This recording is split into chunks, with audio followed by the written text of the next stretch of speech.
des prélèvements sans limite pendant les oursinades, ce grand banquet d'hiver qui fait la réputation de Gary Lerouy. Aujourd'hui, on est dans un cas de figure où on prend ce qu'il y a à prendre, on ramasse un maxi et puis après on passe à autre chose. Il n'y a pas que l'oursinier qui prend des risques, il y a toute la chaîne alimentaire poisson qui risque d'être impactée. On a beaucoup de dorades qui viennent parce qu'elles trouvent cette nourriture. Les dorades se nourrissent de bébés oursins, des bébés que William Tillet ne voit plus quand il soulève les pierres au fond de la mer. Reportage signé Mathilde Vinceneux. France Info Météo avec les cafés Malongo.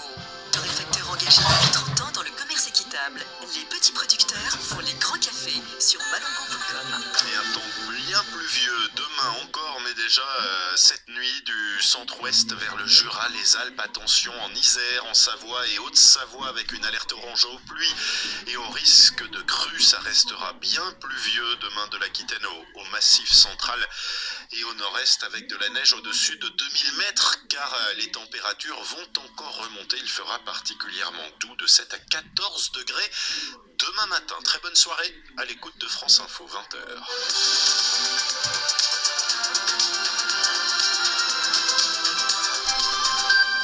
Avec vous. Bonsoir Edouard Marguet. Bonsoir Nicolas, bonsoir à tous. C'est la première conséquence de la motion de rejet du projet de loi immigration, motion déposée par les écologistes, adoptée par l'Assemblée nationale, 270 voix pour, 265 contre. Le ministre de l'Intérieur qui portait le texte a décidé de présenter sa démission refusée par Emmanuel Macron. Julie-Marie Lecomte. Effectivement, Gérald Darmanin qui s'exprimera dans quelques instants dans le journal de 20h de TF1 a présenté sa démission à Emmanuel Macron qui la refuse.